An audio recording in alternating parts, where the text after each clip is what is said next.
Isang babae sa puting bestida. Totoong karanasan sa jeep. Magandang gabi. Ako ang inyong tagapagsalaysay ng mga totoong kwento ng kababalaghan. Matagal ko nang kinokolekta ang mga kwento ng mga taong nakaranas ng kakaiba. Mga kwentong hindi basta-basta makakalimutan. Samahan mo ako ngayong gabi sa isang nakakakilabot na karanasan. Kung naniniwala ka na may mga nilalang na gumagala sa dilim, maghanda ka. Ang marinig mong kwento ay hango sa totoong karanasan. Isang simpleng biyahe sa jeep na nauwi sa bangungot. Bago tayo magsimula, huwag kalimutang i-like ang video na ito, mag-subscribe at i-share sa mga mahilig din sa kwentong katatakutan. At kung kaya mong i-comment sa baba kung ano ang gagawin mo kung ikaw ang nakasakay sa jeep na iyon. Hating gabi na ako nakauwi na galing sa trabaho. Sa Quezon City ako nagtatrabaho, pero sa May Rizal ang uwi ko. Kaya madalas ay gabing-gabi na ako nakakasakay ng jeep pa uwi. Sa totoo lang, sanay na ako sa mga ganitong oras. Paulit-ulit na lang hintay ng jeep, sakay, bayad, tapos baba sa may tapat ng kanto namin. Para bang ordinaryong parte na lang ng buhay ko ang biyahe sa 10 oras ng gabi. Pero ngayong gabing iyon, ibang pakiramdam ang bumalot sa akin. Paglabas ko ng opisina, kapansin-pansin ang sobrang katahimikan ng kalsada. May ilan pang naglalakad pero kakaunti na lang talaga. Ang hangin ay malamig at parang may dalang bigat na hindi ko maipaliwanag. Nasa isip ko lang siguro dahil pagod na ako. O baka dahil 2:30 na ng madaling araw. Pero habang hinihintay ko ang jeep, parang ang bagal ng oras. Pagdating ng jeep, may iilang pasahero pa. Mga 3 estudyanteng tahimik na nakatingin sa kanilang cellphone. Isang lalaking mukhang galing pa sa construction at isang matandang babae na may hawak na rosaryo. Umupo ako sa gitna, hindi masyadong malapit sa driver pero hindi rin sa dulo. Bayad ho, manong, sa kanto lang. Inabot ko ang barya at ramdam ko ang malamig na bakal ng piso sa palad ko. Nagsimula na kaming umandar. Tahimik ang biyahe, walang nagsasalita. Tanging ugong lang na makina ang marinig. Nakatitig ako sa binata. Pinagmamasdan ang mga dumadaang ilaw ng poste at mga saradong tindahan. Ilang minuto pa lang ang lumipas nang may sumakay sa jeep. Isang babae. Mapapansin mo agad siya dahil kakaiba ang ayos niya. Nakaputing bestida na hanggang talampakan. Luma at kupas ang tela. Mahaba ang buhok. Itim na itim at tinatakpan ang kalahati ng mukha. Tahimik siyang umupo sa pinakadulong bahagi ng jeep. Malapit sa likod, walang nagabot ng bayad, walang nagsalita. Para akong kinalubutan agad. Hindi ko alam kung bakit. Baka dahil bihira kang makita ng taong nakabistida ng ganong kasimple na ganong oras. Baka dahil ang presensya niya ay tila mabigat, parang nakakasakal. Nagkatinginan kami ng matandang babae. Kita ko sa kanyang mga mata ang pagkakabahala. Maigpit niyang hinawakan ang rosaryo at nagsimula siyang bumulong ng dasal. Hindi ko pinansin. Pinilit kong ibaling ang tingin sa labas ng bintana. Pero habang lumilipas ang oras, ramdam kong parang humihina ang hangin sa loob ng jeep. Parang lumalamig ng lumalamig. Hanggang sa napansin kong wala ni isang mang pasahero ang lumilingon sa babae. Para bang walang nakakaiya sa kanya. Maliban sa akin at sa mga matandang babae. Pinilit kong kalmahin ang sarili. Baka guni-guni ko lang to. Baka tao lang talaga siya. Bulong ko sa isip ko. Pero ang problema, mula nang sumakay siya, hindi ko na narinig ang kaluskos na tsinelas niya sa sahig. Ni ang pagbukas na bintana ng jeep, tahimik, walang tunog. Sa loob ng ilang minuto, nakaupo lang siya roon. Nakayuko, nakatalongko, mahaba ang buhok na nakatakip sa kanyang muka. Pero ramdam kong nakatingin siya. Binaling ko ang tingin sa driver. Umaasang baka siya man lang ay makomento. Pero nakatuon lang siya sa kalsada. Maigpit ang kapit sa manabela. Parang hindi niya rin gustong magsalita. "Ne," bulong na mata ng babae sa tabi ko. Mahina lang pero malinaw. "Huwag kang titingin sa likod." Napasinghap ako. "Ho?" Bulong kong pabalik. Ngumiti lang siya ng pilit. Tsaka muling tumungo at nagdasal. Lalo akong kinabahan. Ilang sandali pa, tumigil ang jeep sa stoplight. Red, sa kaliwa ko. Halos walang tao sa kalsada. Ang lamig ng hangin. Parang nagyayelo ang batok ko. Hindi ko na napigilan. Dahan-dahan akong sumilip sa rearview mirror ng driver. At doon ko siya nakita. Nakatayo na siya. Hindi na siya nakaupo sa dulo ng jeep. Nakatayo siya mismo sa likuran ng mga pasahero. Nakatungo, nakayuko, at ang buhok ay halos bumabalot sa kanyang muka. Pero sa gitna ng buhok, sumilip ang dalawang mata, itim na itim, wala man lang puti. Muntik akong mapasigaw, pero agad akong kinagat ang labi ko para pigilin. Napapikit ko at kumapit sa tuhod ko ng mahigpit. Hindi ito totoo, hindi ito totoo, hindi ito totoo. Pero alam kong totoo. Kasi habang napapikit ako, ramdam kong lumalapit siya. Unti-unti, 1, 2, 3 hakbang at kada lapit niya, mas lumalamig ang paligid. Para bang hinahatak palabas ang init sa katawan ko. At bago pa muling gumalaw ang jeep, naramdaman kong may malamig na kamay na dumampi sa balikat ko. Hindi ko maipaluwanag ang naramdaman ko nang dumampi ang malamig na kamay sa balikat ko. Para bang hindi balat ng tao, kundi yelo na dumidikit sa laman. Napakagat ako sa labi. Halos napasigaw pero pinigilan ko. Dahan-dahan kong iminulat ang mata ko at doon ko nakita. Wala naman palang kamay. Walang tao sa likod ko. Nandoon pa rin siya, nakatayo, nakayuko. Pero parang hindi gumagalaw. Para ba ang lahat ay nasa isip ko lang. Humigop ako sa hangin. Pilit na pinakalma ang sarili. Pero bago pa ako makabawi, bigla kong narinig ang boses ng matanda sa tabi ko. "Ne," bulong niya. Maigpit ang kapit sa rosary. "Naramdaman mo rin ano?" Hindi ko alam ang sasagot ba ako o hindi. Pero hindi ko napigilan. Tumango ako ng dahan-dahan. Tumingin siya sa akin at sa unang pagkakataon ay nakita ko ang takot kanyang mga mata. Hindi ito simpleng takot. Ito ay klaseng takot na parang matagal ninyang kilala ang nilalang na iyon. Yan ang sinasabi ko sa mga bata noon. Wika niya habang nagdadasal. Na wag nang gagala kapag 3:00.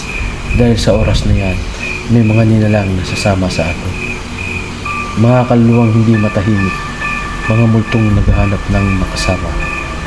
Napalunok ako 3:00. Napatingin ako sa relo ko, 2:55 AM. Parang binuhusan ako ng malamig na tubig. Hindi ko na alam kung gusto ko pang magpatuloy sa biyahe o bababa na lang. Pero paano ako bababa kung andun siya? Nilingon ko ang ibang pasahero. Ang 3 estudyante tulog na tulog. Nakatungo ang mga ulo na parang biglang naubusan ng lakas. Ang lalaking galing construction, nakapikit din at mukhang humihilik pa. Para bang walang nakakita o nakakaalam ng nangyayari. Kami lang na matandang ang gising. Bakit tayo? May akong tanong. Bakit tayo lang nakakita? Umiling ang matanda. Hindi ko alam. Pero ang sigurado, kapag tumingin ka ng diretsyo sa mga mata niya, baka sumama ka na. Napayuko ako. Halos hindi makahinga. Lalong bumilis ang tibok ng puso ko. Sa gilid ng paningin ko, kita kong nakatayo pa rin siya. Hindi gumagalaw. Pero ramdam ko na para siyang unti-unting malapit. Tumigil ang jeep. Nagulat ako nang may isa pang pasahero na bumaba. Yung lalaking construction worker. Nagbayad ito at bumaba na hindi man lang lumingon sa paligid. Pagkababa niya, muling umandar ang jeep. Ngunit doon ko napansin ang kakaiba. Habang bumababa siya, parang hindi siya alintana ng babae sa puting bestida. Para wala lang. Pero pag alis ng jeep, saglit siyang lumingon pagbalik. At nakita ko ang mukha niya. Walang puti ang mga mata, itim na bilog lang. Napasinghap ako, napatingin ako agad sa matanda, na parabang naramdam din niya ang nakita ko. Ne, aniya, nanginig ang boses. Huwag kang magtiwala sa kahit sino. Baka hindi na lahat ng pasero ay tao. Para akong pinagsakluban ng langit at lupa sa sinabi niya. Sinabukan kong huwag magpahalata, pero hindi ko alam kung kanino ako dapat tumingin. Lahat ng nasa sa jeep ay tahimik na. Para kami na walang dalawang mga matanda ang totoo. Manong driver, ngayon akong tawag. Pwede mo bang huminto na lang? Hindi siya sumagot. Hindi man lang siyang lumingon. Ang tanging narinig ay ang ugong ng makina. Manong, ulit ko, mas malakas. Doon lang siya bagyang lumingon. At halos mahulog ang kaluluwa ko sa nakita ko. Itim ang mga mata niya, parehong-pareho sa babae at sa construction worker. Mabilis kong itinakip ang kamay ko sa bibig ko para hindi mapasigaw. Napatingin ako sa matanda at nakita kong nanlaki rin ang kanyang mga mata. Nanginginig ang kamay niya sa paghawak ng rosaryo. Ne, bulong niya. Wala na tayong ligtas dito. Kailangan nating magdasal. At sabay kaming pumikit. Sabay kaming bumulong ng dasal. Hindi ko na alam kung tama ba ang mga salita na binibigkas ko. Basta ang alam ko lang, kailangan kong kumapit. Habang nagdadasal kami, bigla kong naramdaman ang malamig na hangin na dumampi mula sa batok ko. Mas malakas na ngayon. Parang may humihinga sa mismong likod ko. At sa isang iglap, bigla kong narinig ang boses, mahina, pabulong. Halos hindi ko na maintindihan. Sumama ka na. Napatigil ako sa pagdarasal. Napamulagat ako at dandang lumingon at doon ko siya nakita. Nasa tabi ko na siya, ang babaeng nakaputing bestida. Nakayuko pa rin.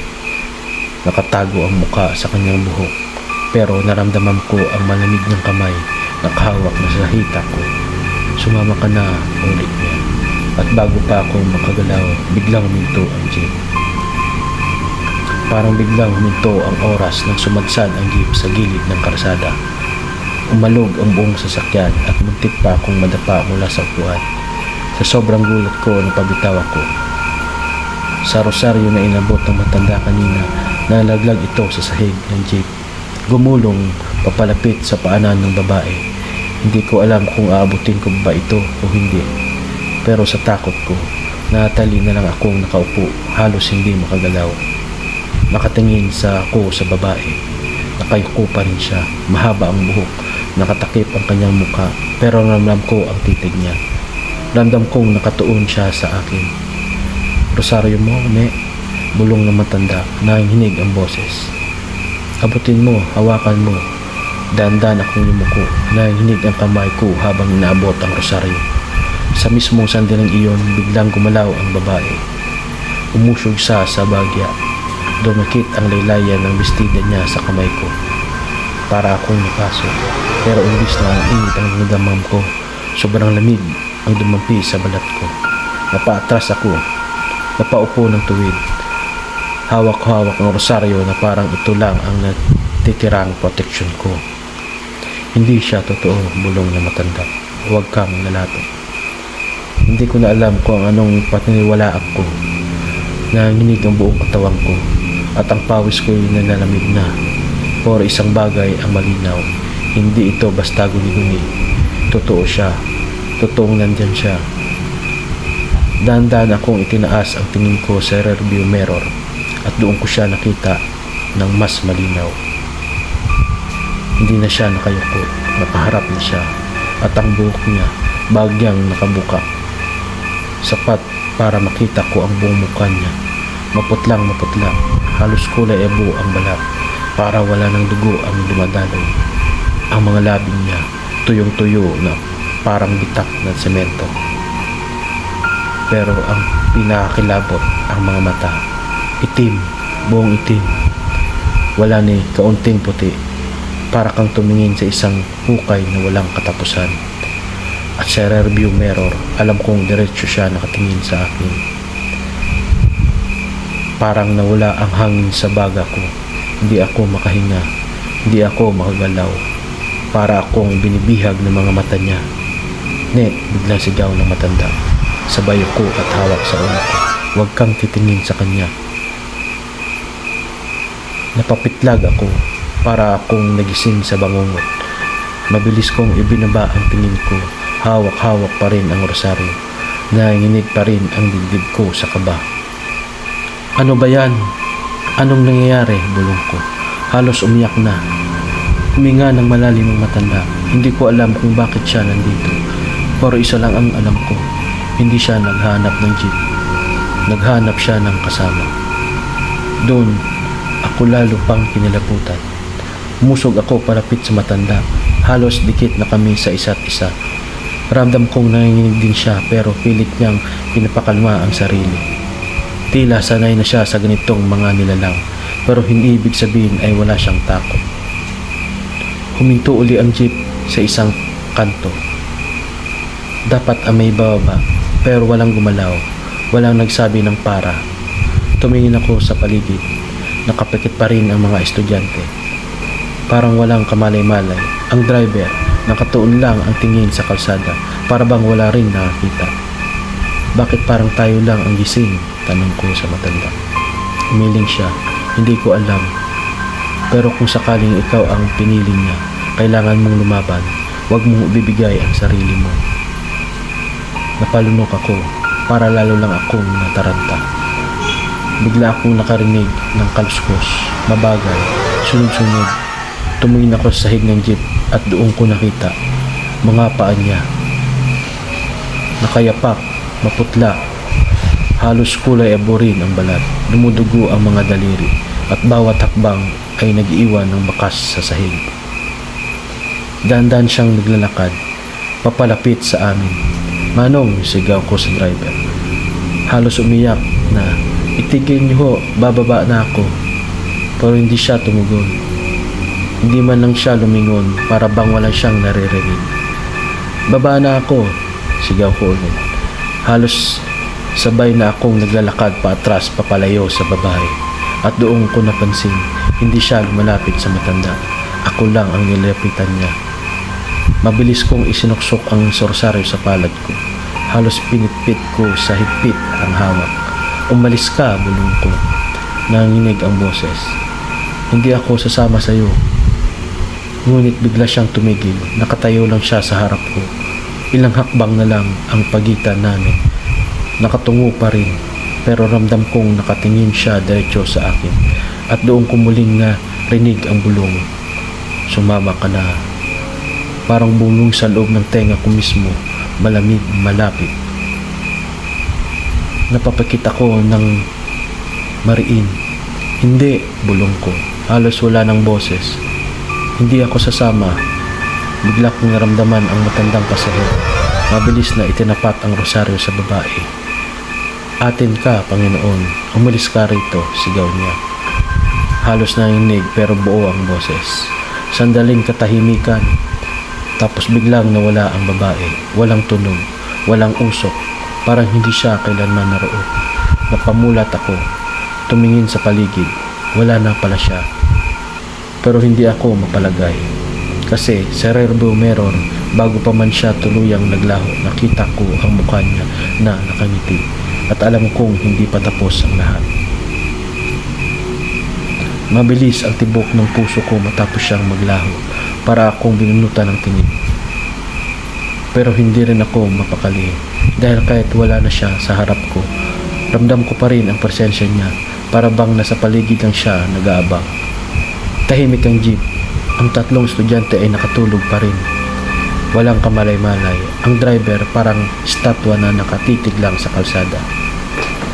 Ang matanda naman, humihingal at nanginginig ang kamay habang hawak ng rosaryo. Ne, bulong na matanda. Malapit na ang alas 3. Kapag nakalapas tayo roon, baka makaligtas tayo. Hindi ako sumagot. Ang isip ko ay gulong-gulo. Gusto kong bumaba, pero hindi ko alam kung ligtas ba iyon. Habang umaandar ang jeep, napansin kong isa-isang nawawala ang mga pasahero. Hindi ko man napansin kung saan sila bumaba. Basta sa tuwing tingin ako, nababawasan sila. Una yung 3 estudyante. Paglingon ko, wala na sila. Pero hindi ko nang narinig ang kahit anong para. Hindi rin tumigil ang jeep. Sunod, napansin ko na wala na rin ang isang pasahero na nasa unahan ko. Para bang isa-isa silang kinain ng dilim. Hanggang sa kami na lang na matanda ang natira. Napatitig ako sa kanya. Bakit tayong dalawa lang ang naiwan? Tanong ko. Nanginig ang boses. Umiling siya. Hindi ko alam, pero baka tayo ang pinili niya. Pinili para saan? Hindi siya sumagot. Tumingin lang siya sa rosaryo na hawak niya at nagdasal ng mahaba. Biglang bumigat ang hangin sa loob ng jeep. Lumamig ulit at sa gilid ng mata ko may nakita akong gumagalaw. Paglingon ko, nandun na naman siya. Nasa mismong pintuan ng jeep, nakaupo, nakadungaw sa amin, nakangiti, nakatingin diretso sa akin. Parang natuyuan ako ng laway. Gusto kong sumigaw pero walang lumalabas sa bibig ko. Mabilis na tumayo ang matanda, umapit sa manibela ng jeep at sumigaw. Manong, tigil mo na to. Pero hindi kumilos ang driver. Hindi siya nagsalita, hindi rin siya lumingon. Para bang walang nangyari. Kaya't napilitan akong mismo ang sumigaw. Para na po, bababa na kami. At doon biglang huminto ang jeep. Napatigil kami ng matanda. Nagkatinginan sa jeep. Ramdam ko ang panginig ng tuhod ko pero hindi pinilit kong bumaba.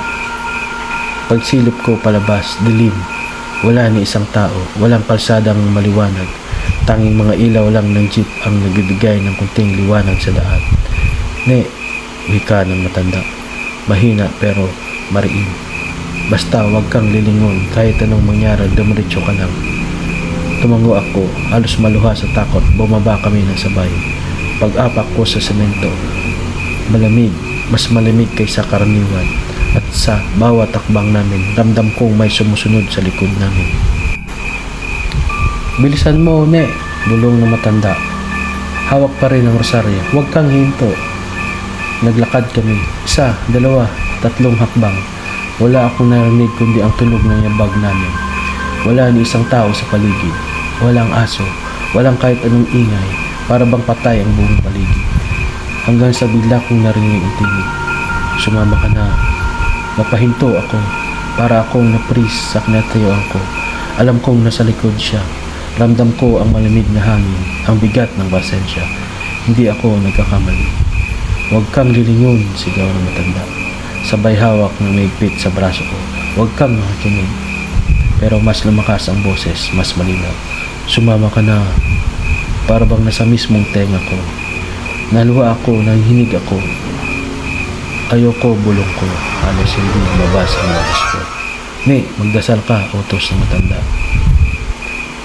Sinubukan kong magdasal, pero hindi ko maayos sa mga salita. Ulit-ulit akong nananalangin, Ama namin, kahit mali-mali, basta't kailangan kong kumapit. Habang naglalakad kami, bigla kong naramdaman na may humawak sa buhok ko mula sa likod. Hingila ko. Sigaw ng matanda. Sabay hablot sa braso ko. Tatakbo tayo at sabay kaming tumakbo. Hindi ko na naisip kung saan. Basta tumatakbo lang kami sa dilim. Hawak-hawak ng rosaryo. Pilit na iniwasan ang lamig na sumusunod sa likod namin. Hanggang sa makarating kami sa isang kanto na may maliit na karinderya. Sarado, pero maliwanag ang ilaw mula sa poste. Doon kami huminto, hiningal na hinga. Tumingin ako sa paligid. Wala na siya. Wala na ang malamig na presensya.